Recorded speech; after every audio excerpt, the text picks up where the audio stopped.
Halo semuanya, selamat datang di podcast Bincang-Bincang kami. Perkenalkan, nama aku Alena. Aku Ajeng. Aku Evel. Dan aku Marcella. Sebelum memulai perbincangan, pembicaraan kita kali ini tentang apa sih, Vel? Untuk topik kali ini ada hubungannya dengan wawasan Nusantara, Jeng. Ada hubungannya ya? Astagatra bukan? Benar, tepatnya topik kali ini adalah Astagatra dalam pendekatan kesejahteraan. Selamat mendengarkan. Nah, untuk para pendengar yang belum tahu apa itu Astagatra, Astagatra itu adalah suatu konsep dalam cara pandang dan pengaturan yang mencakup segenap kehidupan bangsa. Oh, rancangan dalam perspektif gitu ya, Mar? Iya, betul. Dan juga semacam penataan yang meliputi seluruh kehidupan bangsa, seperti yang aku sebutin. Aku juga mau ingatkan juga nih, dalam KBBI, Asta sendiri itu artinya 8. Betul, kalau kita perhatikan, Astagatra itu kan terdiri dari Trigatra dan Pancagatra. Nah, Trigatra itu ada 3 aspek, kalau Pancagatra itu ada 5 aspek. Iya. Nah, kalau gatra dalam KBBI artinya bisa aspek, sudut pandangan, atau juga lingkungan tertentu dalam kalimat yang dapat ditempati oleh suatu unsur bahasa. Berarti kalau lebih rincinya, pengertian Astagatra seperti yang sudah disebutkan Marcella tadi ya? Nah, baru sekarang kita bisa langsung menuju Astagatra dalam pendekatan kesejahteraan nih. Oke, pertama-tama kalau bicara soal Astagatra, umumnya negara maju menerapkan prinsip diversifikasi, diferensiasi, dan apa nilai? Spesialisasi pasti. Ya, berarti kalau Indonesia gimana, Jeng? Yang aku tahu kalau Indonesia itu menitik beratkan pada generalisasinya, Mar. Maksud kamu pembidangan yang bersifat luas dan global ya, Jeng? Benar, Vel. Seperti yang terlihat pada Astagatra. Nah, itu salah satu pendekatan dalam mengukur atau mempelajari panas, yaitu ketahanan nasional. Juga pendekatan keuletan dan ketangguhan. Pendekatan kesejahteraan dan keamanan juga ya, Len, jangan lupa. Kan itu yang mau kita bicarakan di sini. Oh iya, benar.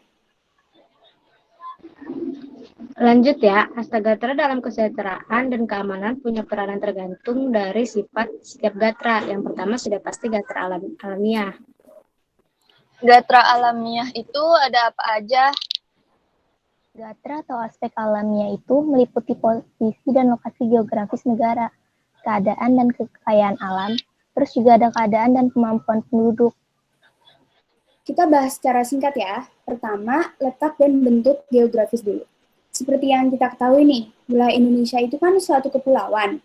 Terus, letak geografis antara benua dan samudra itu penting, dan pasti udah tahu ada di mana. Oh, itu kenapa Indonesia disebut punya kedudukan geografis di tengah jalan lalu lintas silang dunia ya, Len? Betul banget. Terus, kalau keadaan dan kemampuan penduduk, biasanya faktor penduduk yang memengaruhi ketahanan nasional itu ada jumlah penduduk, komposisi penduduk, dan distribusi penduduk. Lanjut. Yang terakhir ada keadaan dan kekayaan alam. Negara Indonesia itu dikenal sebagai negara yang punya sumber alam yang melimpah. Jadi SDA harus diperoleh dengan berprinsip. Jadi gatra alamiah punya peranan lebih besar untuk kesejahteraan daripada peranan untuk keamanan ya?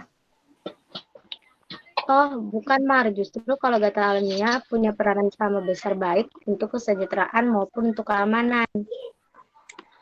Selanjutnya ada gatra ideologi, politik, dan sosial budaya.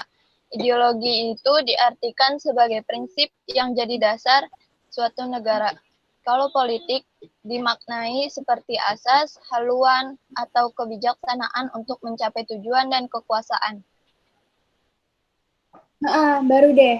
Sosial budaya itu kondisi dinamika budaya yang isinya ketahanan untuk mengembangkan kekuatan nasional dalam menghadapi ATHG. ATHG singkatan dari apa sih, Len? ATHG itu singkatan dari ancaman, tantangan, halangan, dan gangguan, Vol. Kalau gatra ideologi, politik, dan sosial budaya, aku tahu. Ketiga gatra ini punya peranan sama besar untuk kesejahteraan dan keamanan, sama seperti yang awal tadi.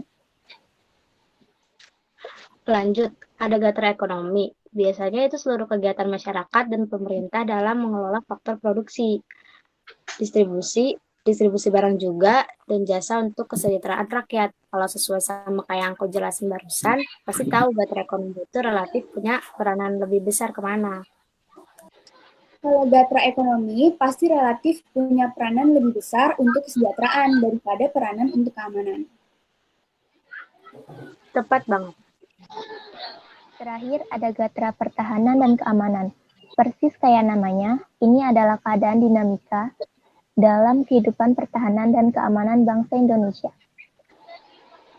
Nah, yang ini pasti relatif punya peranan lebih besar untuk keamanan daripada peranan untuk kesejahteraan. Kelihatan soalnya. Betul tuh. Oke, kayaknya bincang-bincang kita udah selesai ya? Iya nih, gak kerasa ya.